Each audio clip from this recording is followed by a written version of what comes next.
नहीं है कि आदमी सोचा और जलसा हो गया। जलसे के लिए आदमी को 1 महीने से ज़ायद की मुद्दतों से उसके लिए काम शुरू करना पड़ता है। 10-10 रुपया 5-5 रुपया कमेटी वाले दरवाजे दरवाजे पर जाकर भीख मांगकर 1-1 लाख रुपया जमा करते हैं और हम उस 1 लाख की कोई कदर नहीं करते। हमने जलसों की अहमियत को फरामोश कर दिया। खतीबों की तकरीर को हमने लच्छेदार शायरी और तकरीर, इन सारी चीज़ों को हमने सिर्फ सुनने भर पे ध्यान दिया। अमल हमारी ज़िंदगी में अगर हम तलाश करते हैं तो हम अमल नहीं देख पाते। हमारी बेटियां, हमारी माएँ, हमारी बीवियां, हमारे बच्चे, हमारे नौजवान पूरी दुनिया में आज जो जलील हो रहे हैं, इसकी जिल्लत की वजह क्या है साहब? हमारे बच्चों की जिल्लत और रुसवाई की वजह अगर हम तलाश करें तो इसकी सबसे बड़ी वजह यह है कि हमारे अंदर ईमान नहीं है। कंप्लीट शक्ल में ईमान की रूहानियत से हम बाहर आ चुके हैं। आज पूरी दुनिया की मैं बात कर रहा हूँ, मुसलमान अगर ये सोच रहा है कि हमारी तादाद कम है, इसी वजह से हम जलील हो रहे हैं, मारे जा रहे हैं, तो ये सिर्फ हमारी एक ऐसी बात होगी जिसकी कोई बुनियाद नहीं है। तादाद की बुनियाद पर इस्लाम और इस्लाम के मानने वालों ने किसी जमाने में दुनिया पर हुकूमत नहीं की है। इस्लाम की तारीख पढ़ने के बाद इस चीज़ का हमें इल्म होता है कि पूरी दुनिया में मुसलमानों को जहां भी सुरखरुई मिली है उसकी वजह सिर्फ ये रही है कि मुसलमानों का ईमान मजबूत था, मुसलमान ईमानी तौर पर मजबूत था। आज यहाँ कई साल हो गए सरकार गरीब नवाज के चर्चे होते हैं, कई 800 साल से ऊपर हो गए गरीब नवाज की महफिलें सजती है। आखिर वजह क्या थी? क्यों? गरीब नवाज के पास कौन सा बम था? आइटम बम के मालिक थे। गरीब नवाज किस धरती के किस जमींदार थे, किस बादशाह के बेटे थे साहब? एक ऐसा गरीब फकीर शक्ल का इंसान जिनके पास जाहिरी एतबार से कुरान पाक, एक मसल्ला, वजू बनाने का लोटा, कुछ नहीं, रहने की एक जगह तक नहीं, मगर अल्लाह ने उनकी खिदमत को इस कदर मकबूलियत बख्शी कि आज हिंदुस्तान सहित पूरी दुनिया के मुसलमानों के दिलों में जगह मिल चुकी है। वजह क्या थी कि एक आदमी अगर लिबास फकीरी का पहन के आए तो क्या हुआ? अगर उस इंसान के दिलों में ईमान उनका मजबूत रहता है तो अल्लाह उनकी मोहब्बत हजारों नहीं करोड़ों इंसानों के दिलों में डाल देता है। आज हमारे पास हम जो जलील हो रहे हैं, इस जिल्लत और रुसवाई की सबसे बड़ी वजह यह है कि हमारे पास ईमान नहीं है। हम तादाद पर ठीकड़ा फोड़ते हैं, बोलते हैं हजरत हमारी तादाद कम है इसलिए मारे जाते हैं। जंगे बद्र से लेकर आज तक मुसलमानों की तारीख में कोई ऐसी जंग या कोई ऐसा माहौल बताया जाए जहां मुसलमान दूसरों अपने दुश्मनों के मुकाबले में ज्यादा रहा हो? हर जगह हमारे दुश्मनों की तादाद ज्यादा रही, मगर कामयाबी हमें मिली। कामयाबी अल्लाह ने दुश्मनों को नहीं दी।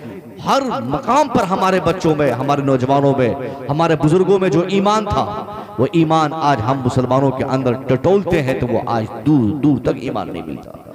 हमारे बच्चों का सोना, सुबह उठना, रात को सोना, दिन भर घूमना, ये सारी एक्टिविटीज हम सामने रखकर मुताला करते हैं तो हमें ये बात समझ में आएगी कि साहब आज हमारी क्या निगरानी हो रही है। एक आदमी अपने बच्चों को, क्योंकि एक जलसे से अगर ये पैगाम ना मिले तो मैं समझता हूं कि एक आदमी कहां ये पैगाम पाएगा।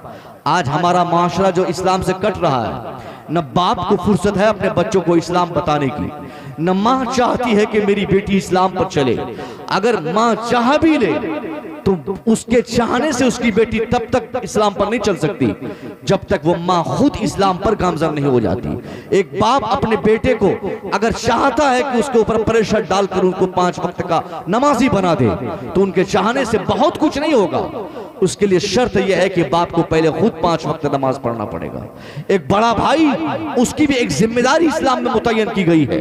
यानी अगर हम आज के ही जमाने में भी चाहे कि हमारे मुआशरे में इस्लाम नजर आए, हमारा बच्चा बोले तो मुसलमानों की तरह, हमारी बेटी चले तो मुसलमानों की बेटी की तरह, हमारे बुजुर्ग बोले तो मुसलमानों के बुजुर्गों की तरह, यानी सर से पांव तक अगर हमारे मुआशरे में हम इस्लाम देखना चाहते हैं तो इसके लिए बहुत ज्यादा माथा पेची करने की जरूरत नहीं। ईमानदारी से हर बुजुर्ग ये कसम खा ले कि साहब मैं मुसलमान बन के जीऊंगा। वो बुजुर्ग इसी तनाजुर में अपने घर के हर फर्द को इस्लाम पर अमल करने के लिए परेशान डाले। वो बुजुर्ग, वो घर का मालिक, घर का गार्जियन जो अभिभावक है, वो अपनी बेटी के ऊपर, अपने बेटे के ऊपर, अपने छोटे भाई के ऊपर, अपने समाज के, अपने मातहत के ऊपर वो ऐसा प्रेशर बनाए कि उनके माशरे में कोई बालिग नमाज न छोड़ सके, कोई झूठ न बोल सके, कोई शराब पीने वाला उसके माशरे में न हो। ये सबसे बड़ी चीज यही है। जलसे के खतीब 5 घंटा तकरीर कर दे, उससे बहुत सारा काम नहीं होने वाला। अगर एक माँ अपनी बेटी को सुधारना चाहे तो उसके लिए सबसे सटीक रास्ता यह है कि वो अपनी आंखों को तेज कर ले। एक माँ अपने चेहरे पर ऐसा प्रेशर बनाए कि उसकी बेटी देखे तो उसका कलेजा कांप जाए। एक बाप अपने लिए, अपने बच्चों के खातिर अपने आप को एक ऐसा बादशाह और उस्ताद की तरह अपना किरदार पेश करे कि उसका बेटा घर से बाहर कदम बढ़ाने के लिए सोचे तो 50 बार उसे ये बात पहले सोचनी पड़े कि मैं घर से बाहर जाऊंगा, अब वापसी में ताखीर होगी, अब्बा रीजन पूछेंगे, गलती समझ में आएगी, वालिद साहब मेरी पिटाई करेंगे। यानी जो आजादी आज हमारे बच्चों को मिलती जा रही है, हमारी बेटियां कपड़ा पहनती है अपनी मर्जी से, बेटा मकान घूमने और टहलने और सफर करने, तमाम तरह के मामलात में हर जगह अपनी मर्जी को दखल देते हैं। इन सारे मामलात में जब बच्चों को यह समझ में आ जाए कि नहीं नहीं मैं कपड़ा वही पहनूंगा जिसके सिलेक्शन के लिए मेरे वालिद मोहतरम हमको इजाजत देंगे। बेटी जिस दिन ये यकीन कर ले कि अगर बगैर दुपट्टे के घर से बाहर निकलूं, बगैर हिजाब के मार्केट निकलूं तो मेरी माँ मारेगी, मेरा बाप मारेगा। जिस घर के बच्चों को ये यकीन होता है वो बच्चे कभी इस्लाम से बगावत नहीं करते, वो समाज कभी तबाह नहीं होता। आज मुस्लिम माशरे में साहब वो कौन सी बुराई है जो बुराई हमारे बच्चों में नहीं। किसी जमाने में चोरी किसी दूसरे कौम में होती थी, झूठे किसी दूसरे कौम के बच्चे होते थे, जानी किसी और कौम के बच्चे होते थे, शराबनोशी का माहौल किसी और माहौल में देखा जाता था। झूठ बोलना, शराब पीना, ज़िना करना, बेहयाई करना, दोगलापनी करना, जुल्म करना, ज़्यादती करना, चोरी करना, ये सारी बुराइयां, सारे खुराफात किसी और समाज की पहचान बन चुकी थी। मगर अल्लाह की कसम हम देखें तो सही, आज हमारा ही बेटा सबसे बड़ा चोर, हमारा बेटा सबसे बड़ा झूठा, हमारा बेटा सबसे बड़ा शराबी, हमारा बेटा सबसे बड़ा नशेरी, हमारी बेटियां सबसे बड़ी बेहया। आखिर ये बेहयाई आई कैसे? हमने अपनी अलामत जो एक इस्लामिक अलामत थी जिसके ताल्लुक से पूरी दुनिया का हर फर्द ये जान चुका था कि हया देखनी हो मुसलमानों में देखो, सच्चाई देखनी हो मुसलमानों में देखो, वक़ार देखना हो मुसलमानों में देखो, इज्जत देखनी हो मुसलमानों में देखो। मगर आज दुनिया पलट कर कहती है बेहयाई देखनी हो तो मुसलमानों में देखो, झूठा देखना हो मुसलमानों में देखो, शराबी देखनी हो मुसलमानों में देखना हो, चोरी देखनी हो मुसलमानों में देखो। हमने वो पहचान जो इस्लाम के पैगंबर ने 1400 साल पहले एक मुसलमान की हैसियत से मुसलमानों के अंदर डालने की आपने कोशिश की और जिस पर अमल करके सहाबा इकराम और बुजुर्गान दीन ने पूरी दुनिया में इस्लाम का तारुफ पेश किया था, जिसे कभी सिद्दीक अकबर ने मुतारफ किया था, जिस इस्लाम को कभी फारूक आजम ने मुतारफ किया था, जिस इस्लाम को दुनिया के सामने हजरत उस्मान गनी ने पेश किया था, जिस इस्लाम को हजरत मौला अली मुश्किल कुशा ने दुनिया के सामने पेश किया था, जिस इस्लाम को करबला की सरजमीन पर हजरत इमाम पाक और आपके चाहने वालों ने हजारों की तादाद में दुनिया के सामने पेश किया था। हाँ, वही इस्लाम की बात कर रहा हूँ जो गौसे आजम से फैला, जो गरीब नवाज से फैला, जो सरकार दुल्हापिया से फैला, सरकार मसूद मिल्लत से फैला, सरकार मसूद पाक से फैल रहा है और कयामत तक फैलता रहेगा। क्या वो इस्लाम हमारे बच्चों में, क्या वो इस्लाम हमारी बच्चियों में, क्या वो इस्लाम हमारे बुजुर्गों में, क्या वो इस्लाम हमारे मुआशरों में, क्या वो इस्लाम हमारी औरतों में, क्या वो इस्लाम हमारी बेटियों में आज नजर आता है साहब? नहीं नजर आता है। हमारा इस्लाम क्या है आज जो हमने बनाया है कि हम जिएंगे अपनी तरह, कपड़ा पहनेंगे अपनी मर्जी से, हम चलेंगे अपनी मर्जी से, खाएंगे अपनी मर्जी से, टहलेंगे अपनी मर्जी से। यानी जिंदगी को जो इस्लामिक एतबार से हमें गुजारनी थी, हमने वो सारे मामलात को दरकिनार करके अपनी जिंदगी को आजाद कर दिया। इसी आजादी की बुनियाद पर ईमान है मगर ईमान की बरकत हमारे अंदर नहीं, नमाज है नमाज की बरकतें नहीं, हज भी है हज की तहारत नहीं, ज़कात है ज़कात का फायदा नहीं। कौन कहता है साहब नमाज नहीं होती है? आज भी हर मुआशरे में बड़ी बड़ी मस्जिदें बन रही है, 3-3 तल्ला मस्जिद। मुझे एक साहब ने भी इसी मालदा डिस्ट्रिक्ट में कुछ दिन पहले बताया कि हजरत ये मेरे इलाके की सबसे बड़ी मस्जिद जिले की है, 3 या 5 पांच तल्ला मस्जिद है, उससे पहले मैं गया था लेकिन मुझे ये नहीं मालूम था कि पूरे जिले की सबसे बड़ी मस्जिद है। आज मुसलमानों में मस्जिद बनाने का रुझान, मदरसा बनाने का रुझान, ये सारी चीजें पहले से ज्यादा मौजूद है। मैं पूछता हूँ, जब मसाजिद पहले से ज्यादा, मकाबिर मसाजिद पहले से ज्यादा, मदारिस पहले से ज्यादा मौजूद हैं, तो आखिर उस मस्जिद का फायदा क्यों नहीं है? तो जवाब आएगा, मस्जिदें हैं मगर वीरान पड़ी है, मदारिस हैं मगर वीरान पड़ा है, जिसकी बुनियाद पर न मस्जिद का फायदा है, न मदरसे का फायदा है, न ईमान का फायदा है, न नमाज का फायदा है, न कुरान का फायदा है। कलीमी भाइयों, अगर आप चाहते हैं कि आपके माशरे में मुसलमान होने की हैसियत से अल्लाह बरकतें नाजिल फरमाए, 5 रुपये का आदमी हो, मजा 50 रुपये का आए, 50 रुपये की ताकत कमाने की हो, एहसास 5 लाख कमाने की हो, तो इसके लिए सबसे बड़ा काम यह है कि सर से पांव तक आप मुसलमान बन जाए। आप उठे तो मुसलमानों की तरह, आप बोले तो मुसलमानों की तरह, आप सोचे तो मुसलमानों की तरह, आपका व्यवहार समाज में हो तो मुसलमानों की तरह। और सिर्फ आप नहीं, आप सख्ती के साथ अपने आप को भी और अपने बच्चों को मुसलमान बना ले।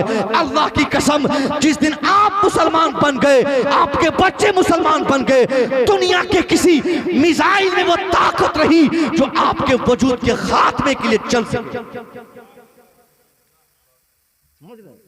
हमारी सबसे बड़ी परेशानी यह है कि हमारे बच्चों में इस्लाम नहीं, और वो इस्लाम इसलिए नहीं क्योंकि हमें फुर्सत नहीं अपने बच्चों को इस्लाम सिखाने की।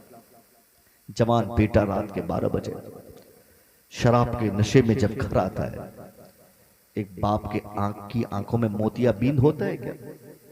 वो बाप अपने बेटे, जवान बेटे को शराब पीकर आने की वजह और शराब पीने की वजह पूछकर उसके 2-4 झापड़ नहीं लगाते।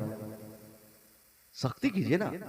जिस दिन एक बेटा सिगरेट पीता है, पहली रात को अगर एक बाप सख्ती के साथ अपने बेटे को उससे दूर कर दे, जोरदार तमाचा रसीद के उसके काल पे, पहली गलती पर आइंदा कभी उसका बेटा सिगरेट पीना तो दूर की बात है, किसी सिगरेट पीने वाले के साथ बैठना भी पसंद नहीं करेगा।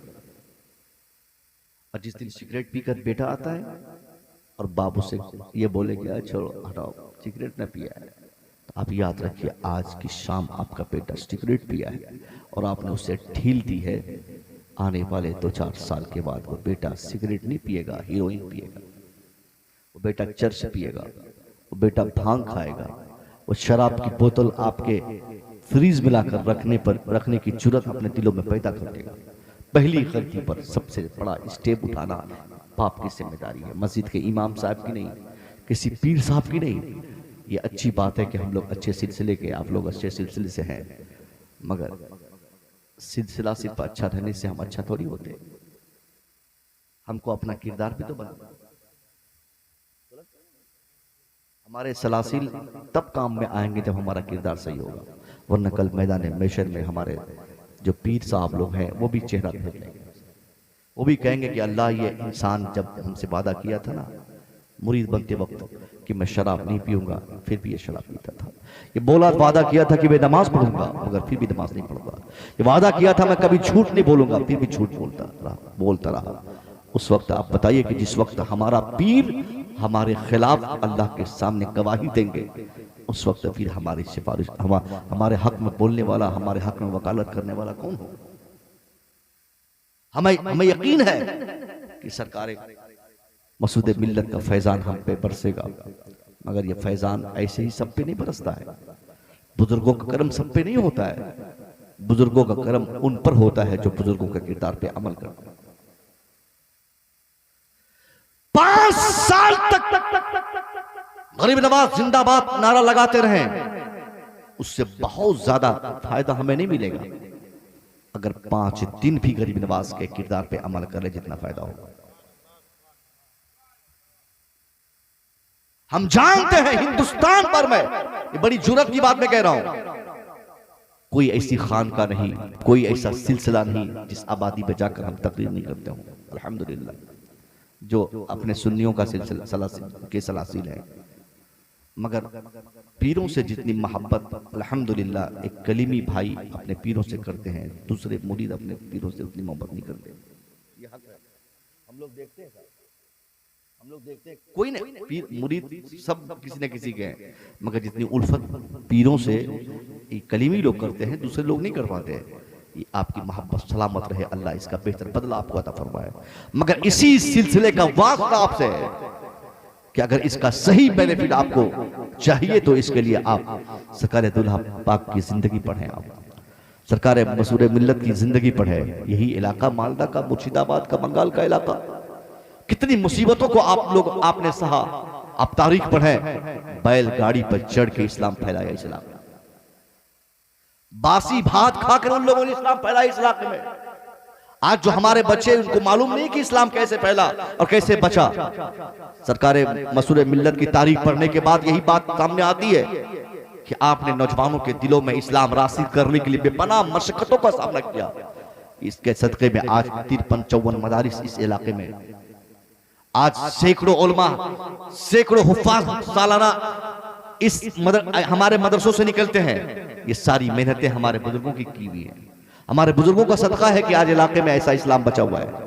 मगर ये सारी बातें हक है साहब, मगर फिर भी अगर एक आदमी कलीमी हो और शराबी भी हो, कलीमी भी हो नशेबाज हो, कलीमी हो झूठा हो, मुसलमान हो बेहया हो, तो मैं समझता हूं उसको इस्लाम का और अपने सिलसिले का कभी कोई फायदा नहीं मिलेगा।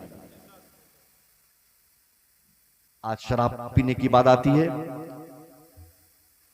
तो हम देखते हैं कि आज हमारे बच्चों में इसकी आदत, लत ऐसी लग गई है जो काफिर शर्माता है कि मुसलमानों का बच्चा है। हमारे बच्चे बहुत मकामात पर गुनाह करने में काफिरों या दूसरे मजहब के लोगों से बहुत ज्यादा आगे बढ़ जाते हैं, जिसके नतीजे में हमारे बच्चों से इस्लाम उनके कलेजे से बाहर चला जाता है।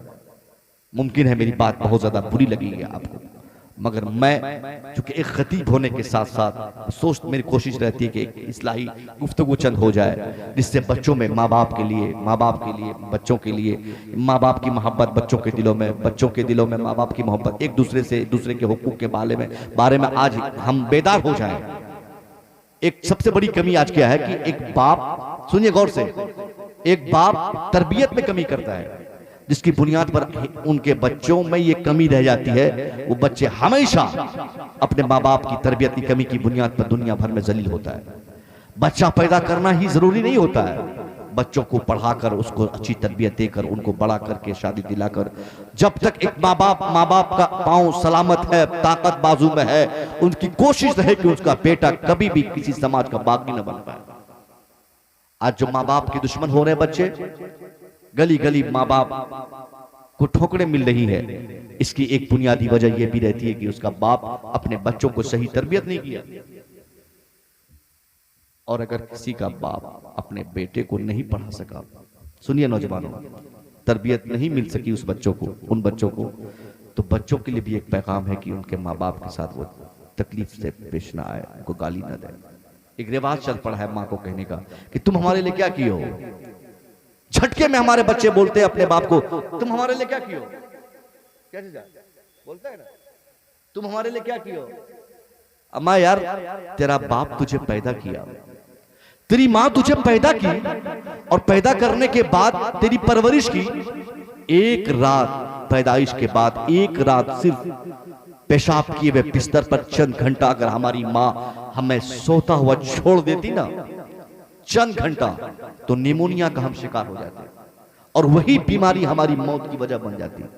मगर एक रात नहीं, हजारों रातों को माँ ने ऐसे करवटे बदल बदल कर बेदारी में आप माँ ने गुजारा, मगर एक बच्चे को कभी भी तकलीफ होने नहीं दिया। क्या ये बड़ी कुर्बानी नहीं है।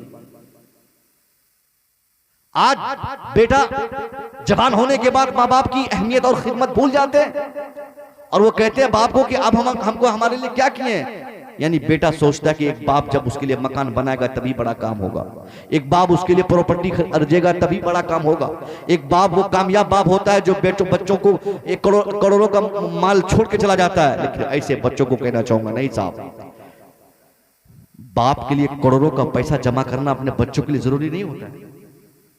बाप के लिए परवरिश करना, बच्चों की तरबियत करना, उसको अच्छा इंसान बनाना, यह जरूरी है। अगर आपका बाप जिंदा है और आप भी कामयाब होना चाहते हैं, तो इसके लिए सबसे बड़ा काम यह है कि एक आदमी अपने बाप से हमेशा उनकी खुशी के लिए हमेशा कुर्बान रहे, बाप का पांव दबाए, कमाई जो भी करके लाए, अपने माँ बाप की मर्जी के बगैर कभी कोई पैसा कहीं खर्च न करे। और एक लफ्ज भी कुरान अजीम ने कहा, वला तकुल लहुमा उफ़ वला तनहरहुमा, उफ तक कहने की ममानत की गई है कुरान अजीम में।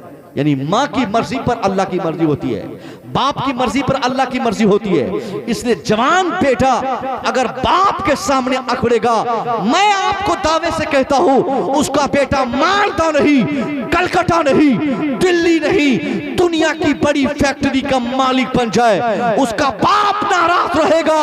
अल्लाह की कसम, सच्ची जिंदगी में खुशी उनको कभी नसीब नहीं हो सकती। और अगर बाप राजी रहे और दुनिया के सारे लोग नाराज हो जाए, बाप बच्चों से खुश रहे, दुनिया का हर फर्द हमसे नाराज हो जाए, दुनिया पूरी दुनिया नाराज हो जाए, अगर बाप ही राजी है तो अल्लाह राजी है, बाप राजी है तो अल्लाह राजी है। और जब अल्लाह राजी है तो हमारी दुनिया भी आबाद है, हमारी आखिरत भी आबाद है। इसलिए नौजवानों, कभी अपनी मां को तकलीफ देने का वजह तुम ना बनो, अपने बाप को दुख देने का कारण तुम ना बनो।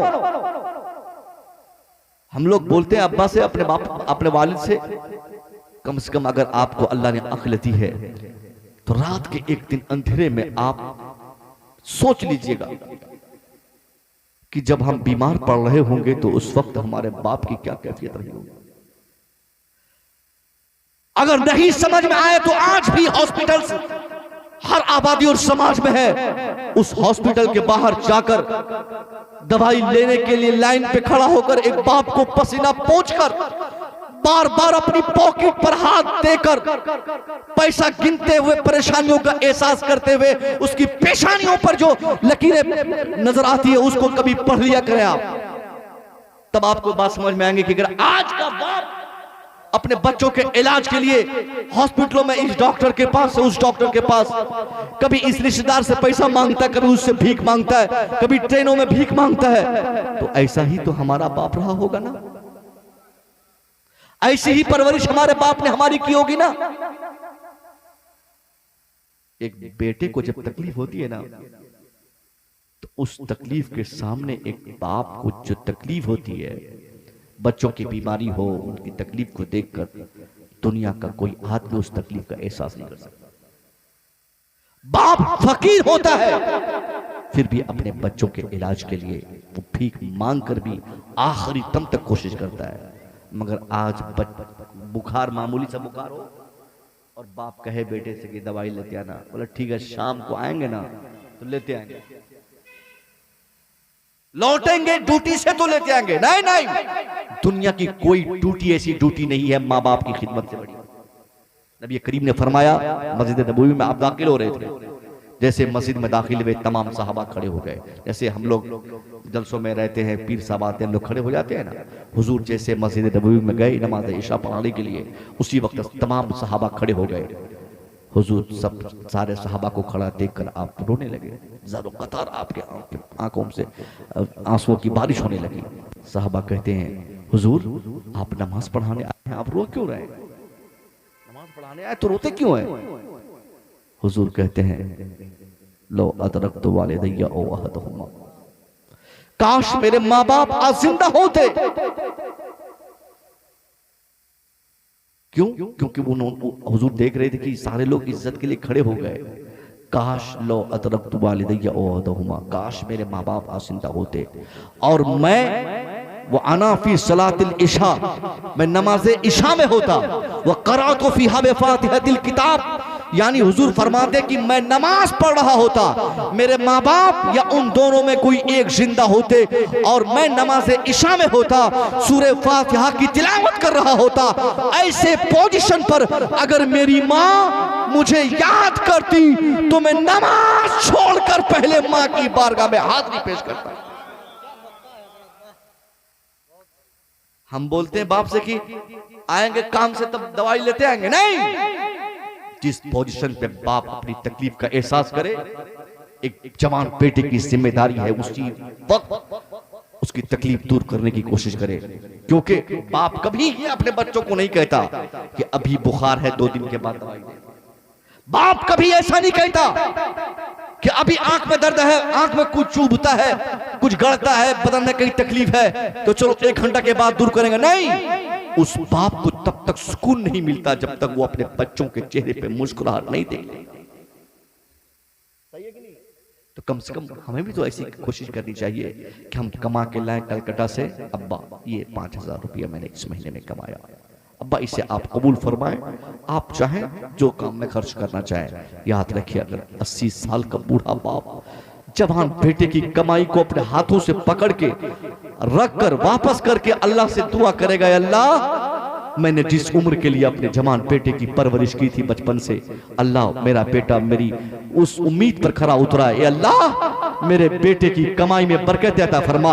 अल्लाह की कसम, जिस गरीब इंसान मजदूर इंसान का बाप अपने बेटे की कमाई में बरकतों के लिए बिस्तर इलालत पर अगर दुआ के लिए हाथ उठा दे, 50,000 पीर दुआ करेगा, जो दुआ कबूल नहीं होगी वो दुआ हमारे बाप अगर अपने बिस्तर से करे जो दुआ कबूल होगी। क्योंकि बाप की दुआ में जो तासीर है ना, बड़े बड़े पीरों में भी हो सकती है। इसलिए आपकी जन्नत आपके घरों में, आपकी खुशहाली आपके घरों में, आप अल्लाह की रहमत आपके घरों में। जिनके माँ बाप जिंदा है वो अपने माँ बाप की खिदमत करें, और जिनके माँ बाप वफात पा चुके हैं वो अपने माँ बाप के लिए इसाले सवाब करें। रात को सोने जाएं बिस्तर पे, जितनी देर तक आप जगे रहें, नियत कर ले कि मैं आज अपनी माँ के नाम पर दुरूद शरीफ पढ़ूंगा, मैं आज अपने बाप के नाम पर कुल शरीफ पढ़ूंगा, आज एक पारा माँ के नाम पे कुरान खानी को कुरान पढ़ूंगा। एक जवान बेटे की आदत होनी चाहिए अपने बूढ़े या अपने इंतकाल किए बाप के लिए, और जो बाप जिंदा है उसकी खिदमत के लिए। हमने देखा है साहब, मैं अपनी बात बताऊं, 2003 का पीरियड था, 2003 में मैं आजमगढ़ में पढ़ रहा था। वालिद साहब मनी ऑर्डर पैसा भेजे थे मुझे, पैसा मिला नहीं। मनी ऑर्डर कभी 15 दिन कभी 20 दिन में पहुंचता था, जिसकी बुनियाद पर वालिद साहब को घर से जाना पड़ा मुझे लेने के लिए रमजान शरीफ की छुट्टी के मौके से। मुगल सराय होते हुए उनके मुझे कटिहार लेके आए, वो उनके पॉकेट में मुगल सराय ही में पैसा खत्म हो गया। 4 केला लेने का पैसा था, कितना?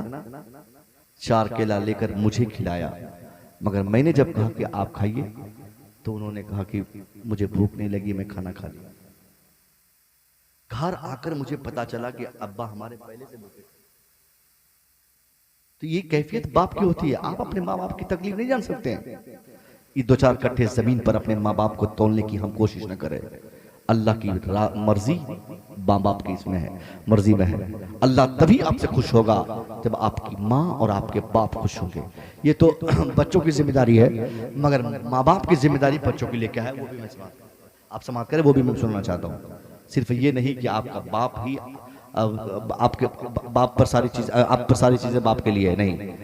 एक अच्छे बेहतर बाप की जिम्मेदारी यह है कि अपने बच्चों को वो आवारा ना बनाए, उसकी बेहतर तालीम का बंदोबस्त करे। स्कूल हो, कॉलेज हो, मदरसा हो, जहां हो, उनके लिए पढ़ाने का वो इंतजाम करे। और तालीम के साथ साथ अपने बच्चों के लिए सबसे इंपॉर्टेंट चीज जो इस्लाम में है वो तरबियत। सबसे बड़ी चीज जो इस्लाम में है वो तरबियत। आज कितने अच्छे अच्छे स्कूल हमारे यहाँ, इंग्लिश मीडियम स्कूल। कोई भी जवान हो, कोई जवान ऐसी नहीं जिसकी ख्वाहिश ना हो, कोई शख्स ऐसा नहीं हो जिसकी तमन्ना ना हो कि मेरा बेटा अंग्रेजी मीडियम स्कूल में पढ़े। 1-1 लाख रुपया फीस देता है आदमी, 2-2 लाख रुपया फीस देकर अपने बच्चों को स्कूल में डालता है। मगर मैं कहना चाहता हूँ साहब कि आपके बच्चों की कामयाबी किसी स्कूल या किसी तालीमी इदारे में नहीं है। आपके बच्चों की 100% कामयाबी आपकी निगाहों में। स्कूल में डाल देंगे, सुबह 9 बजे बेटा स्कूल जाएगा, 4 बजे वापस आएगा, उसके बाद आपके घर में रहेगा। स्कूल में पढ़ेगा क्या? जो बातें किताबों में लिखी रहेंगी वही पढ़ाया जाएगा और उसी पर रिसर्च कराया जाएगा। मगर एक बच्चे को बच्चा बनाना, एक इंसान को इंसान बनाना, एक आदमी को बेहतर तरबियत देना, ये सारी चीजें स्कूलों में, स्कूल और कॉलेजों में नहीं, बल्कि एक माँ बाप के बारगाहों में की जाती है। इसलिए आपकी जिम्मेदारी तालीम और तरबियत दोनों की है।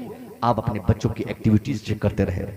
एक जिम्मेदार माँ अपनी बेटी को 5 टाइम नमाज पढ़ने के लिए जाए तो अपनी बेटी को जगाने की कोशिश करे। सबसे बड़ा काम यह है कि अपनी बेटी को यह कहे, फजर के टाइम पे आप उठिए, अपनी बेटी को बोलिए बेटी उठ नमाज पढ़ने चल। 1 दिन उठाइए, 2 दिन उठाइए, तीसरा दिन उठाइए, लगातार 5-6 दिन अगर आप अपनी बेटी को नमाज फजर के लिए आप उठाती रही, मैं दावे से कह सकता हूं कि 8 दिन के बाद, 1 हफ्ते के बाद फिर उस बेटी को आपको उठाने की जरूरत नहीं पड़ेगी, बल्कि 9वीं रात को वो बेटी खुद आपके तकिए के पास खड़ी होगी और वह इंतजार करेगी कि इधर अजान हो फजर की और इधर आज मैं मां को बेदार करूंगा। और जब ईयरफोन घुसा के कान में, मोबाइल में कभी बांग्ला गाना, कभी भोजपुरी गाना, कभी क्या हिंदी गाना, जब माएं सुन सुन कर खाना पकाएंगी, 24 घंटा मोबाइल टीवी से उलझी रहेंगी और वो मां तमन्ना करेगी कि मेरी बेटी कुरान पढ़े, नमाज पढ़े, तो ऐसा होगा। उसके लिए शर्त यह है ना कि पहले मां को तैयार होना पड़ेगा। और एक बाप सिगरेट पिए, धुआं धक्का धक मारे एकदम चाय की दुकान पे बैठकर, और कभी इसकी बुराई, कभी उसकी बुराई, कभी इसकी बुराई, कभी उसकी बेटी के बारे में, कभी उसकी बेटी के बारे में। यानी आजकल चाय की दुकान पे अगर आप चले जाए सुबह ना, तो आपको अखबार पढ़ने की जरूरत नहीं है। ऐसे ऐसे मुखबिर वहां बैठे रहते हैं, ऐसा मालूम पड़ता है कि अमेरिका से आया हुआ है। कहता कि हाँ फिलिस्तीन में तो बर्बाद हो गया, वहां कुछ और हो रहा है, यहाँ इसको कुछ। अरे भाई साहब, आप इतने जानकार हैं, चाय पीजिए, अपना घर जाइए, अपने बच्चों को तालीम दीजिए। सुबह 7 बजे बैठेगा चाय की दुकान पे, 9 बजे तक बैठेगा। उस चाय वाले बेचारे चूंकि समाज के वो तो भगा नहीं सकते, उसकी भी कोशिश रहती कि जल्दी से भागे, 1 कप चाय पी के 2 घंटे तक बैठा हुआ टेबल पर भागे तो मेरा कोई दूसरा कस्टमर बैठेगा। और वहीं पे बुराई, और अक्सर अधेड़ उम्र के लोग ज्यादा करते हैं, जिनकी उम्र 45 साल 50 साल की चली गई है। उनको पता नहीं क्या दिलचस्पी है दूसरों की बुराई में। हाँ उनकी बेटी तो चली गई, हाँ वो तो भाग गई, वो तो पहले से बदतमीज थी, उसका बेटा तो पहले से बदतमीज था। उसकी बेटी की बुराई, सामने वाले के बच्चे की बुराई, इसकी बुराई, उसकी बुराई, यही सब करने में हमारा दिन खराब हो जाता है। नहीं, अगर हमारे पास टाइम है, नमाज फजर पढ़े, अगर एक चाय पीने की जरूरत पड़े तो मार्केट जाए। नबी ने फरमाया दुनिया में सबसे खराब जगहों में वो मार्केट, बाजार है, और सबसे अच्छी जगह मस्जिद है। आप मस्जिद में नमाज फजर पढ़े, 1 घंटा तक। अगर कुरान पढ़ना जानते तो कुरान पढ़े, नहीं पढ़ना जानते तो तस्बीहात पढ़े, कुछ भी नहीं जानते तो ऐसे मोहब्बत से बैठे रहे। आप बैठे रहे, अल्लाह को याद करते रहे, अल्लाह अल्लाह बोलते रहे। ये अगर आप कंटिन्यूअसली आप ऐसा करेंगे तो आपकी आने वाली नस्लें देखकर भी यही सीखेंगी, और आपकी आने वाली नस्लें फिर ये कोशिश उनकी नहीं होगी कि वो अय्याशी करे। वो आपकी नस्लें या आपके बच्चे कहेंगे जब अब्बा फजर की नमाज पढ़कर 1 घंटा तस्बीह पढ़ते हैं तो मैं 1.5 घंटा तस्बीह पढ़ूंगा। और आज आप 2 घंटा चाय की दुकान पे वैसे वेस्ट कर देंगे तो आपका बेटा पूरा दिन वेस्ट करेगा। ऐसा है कि नहीं साहब? चाय की दुकान पे क्या नहीं होता आजकल। एक चीज बताता हूं मैं, दूसरों की बुराई करने वाला, दूसरों की कमी निकालने वाला, दूसरों के बारे में बुरा चाहने वाला, अगर वो बार बार भी हज करके आ गया, बार बार वो नमाज पढ़ता है, नबी फरमाते हैं अल मुस्लिम मन सलम अल मुस्लिमून मिन लिसानी व यदिही, जिस मुसलमान ने किसी मुसलमान को जबान से, अपने किरदार से, इसका मफहूम बता रहा हूं, या किसी तरह से अगर तकलीफ देगा, वो मुसलमान कंप्लीट मुसलमान है ही नहीं। लेकिन हमने आज क्या किया, अपने पूरे माशरे को तकलीफों से घेर दिया। अपने भाइयों की बुराई चाहने में हमने कोई कमी महसूस नहीं की है। यही वजह है आज पूरी दुनिया में 57 ममालिक हमारे हैं, बात पते की कर रहा हूं। 57 ममालिक कहते हैं हम मुसलमानों के ममालिक हैं, मगर इतने ममालिक होने के बावजूद आज हमारा एक मुल्क बर्बाद, ज़बह किया जा रहा है, उनके मकानात गिराए जा रहे हैं। हिम्मत किसी को नहीं है कि किसी दुश्मन और जालिम को आंखें दिखा सके।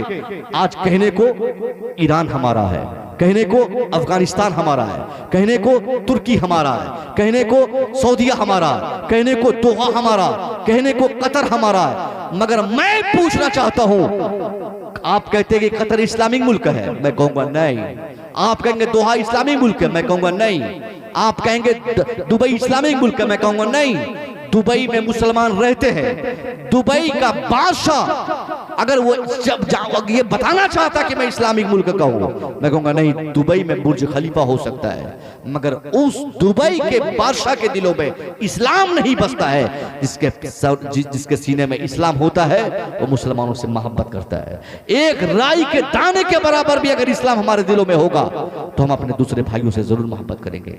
आज जो मोहब्बत नजर पूरी दुनिया की बात कर रहा हूं, मोहब्बतें अपने भाइयों के लिए नजर नहीं आ रही है, इसका मतलब यह कि हमारे सीनों में ईमान नहीं है। हम मुसलमान हैं, हम किसी की बुराई न चाहें।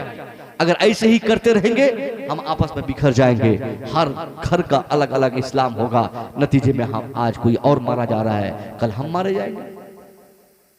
अपने भाई की बुराई कभी ना करें, अपने समाज के किसी फर्द की तबाही कभी ना चाहें।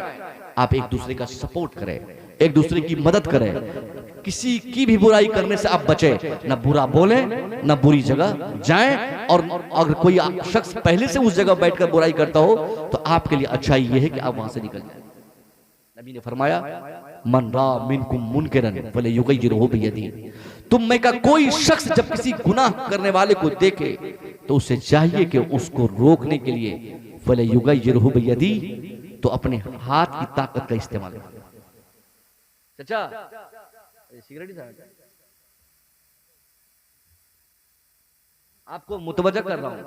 नबी ने फरमाया कि तुम में का कोई शख्स जब किसी बुराई को देखे तो उस बुराई से निपटने के लिए सबसे पहले अपने हाथ का इस्तेमाल करे। क्या मतलब?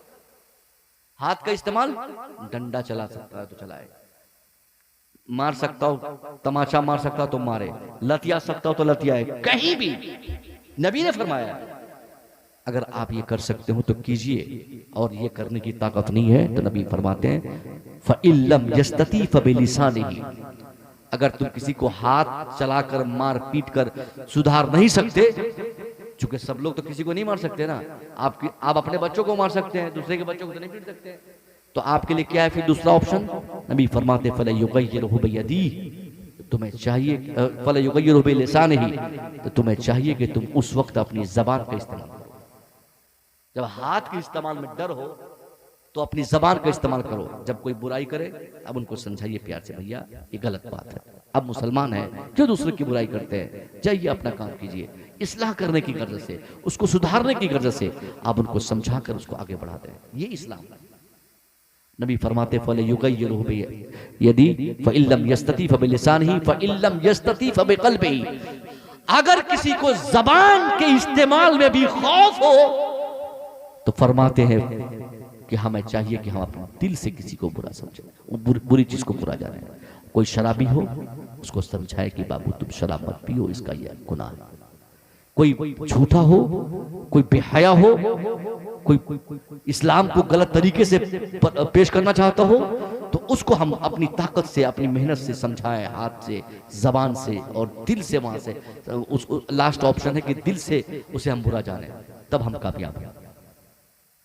बात समझ में आई? इतनी बात, ये इस्लाही गुफ्तगू तो साहब 2 बजे रात में तो करने की है ही नहीं, अभी तो करने की उठक बैठक वाली जो आपको समझ में नहीं आए। और मैं जानता हूँ बंगाल के मुसलमानों में जो संजीदगी है, बेचारे बहुत मुश्किल से उर्दू और हिंदी समझ पाते हैं, बहुत मुश्किल से। उर्दू के बड़े बड़े अल्फाज आम हालात में लोग नहीं समझ पाते, क्योंकि यह बांग्ला जबान भाषी लोग हैं, बांग्ला जबान बोलते हैं, तो बांग्ला जबान बोलते हैं आप, तो बेहतर खतीब वही होता है जो उर्दू भी बोले तो संभाल कर बोलकर उनको समझाने की कोशिश करे।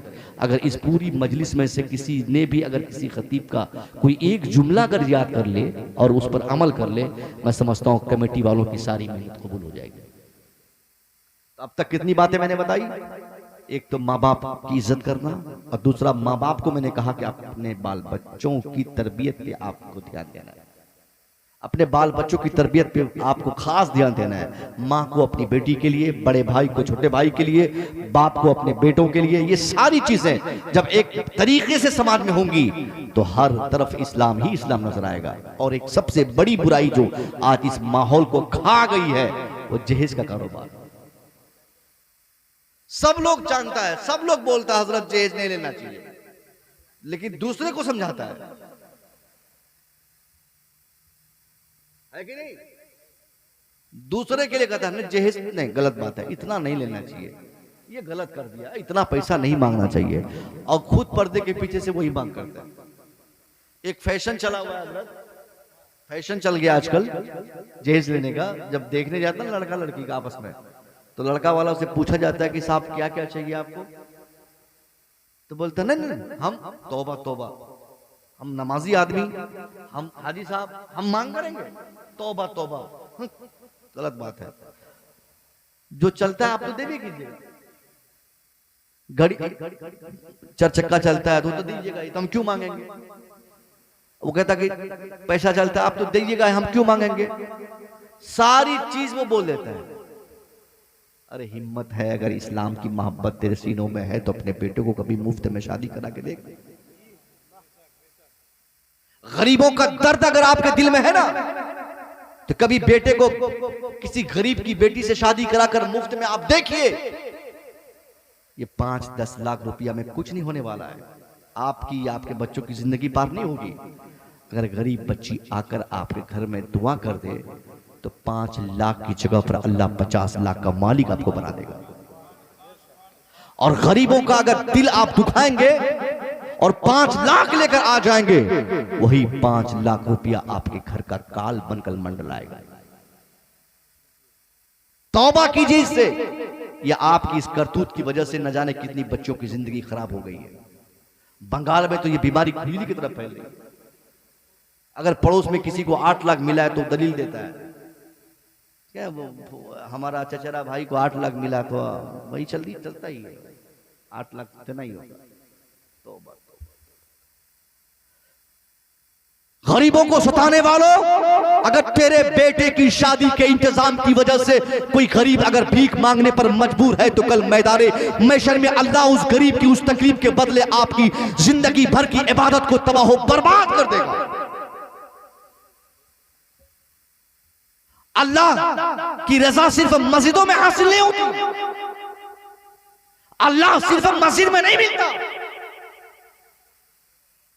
अल्लाह की खुशनुदी सिर्फ रोजा नमाज और हज और ज़कात में नहीं मिलती, बल्कि वाकई अल्लाह को राजी करने का ज़ौक़ और शौक हमारे दिलों में है, तो अपने गांव समाज के दूसरे लोगों का भी तो ख्याल करें, उनकी तकलीफ हम कभी महसूस करें।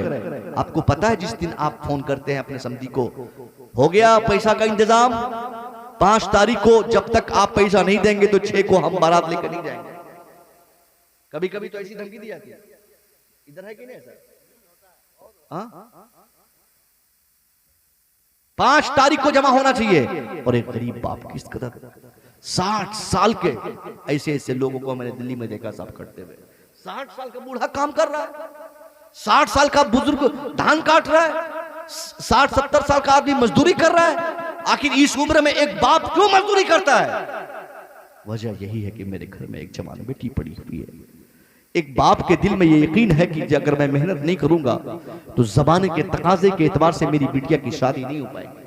इसलिए एक बाप अपनी तमाम तकलीफों को बर्दाश्त करके उम्र के आखिरी हिस्से में भी दिल्ली, पंजाब, मुंबई, दोहा, कतर, ओमान, कलकत्ता, बनारस में खटता है। मुसलमानों, मुफ्त की शादी करो।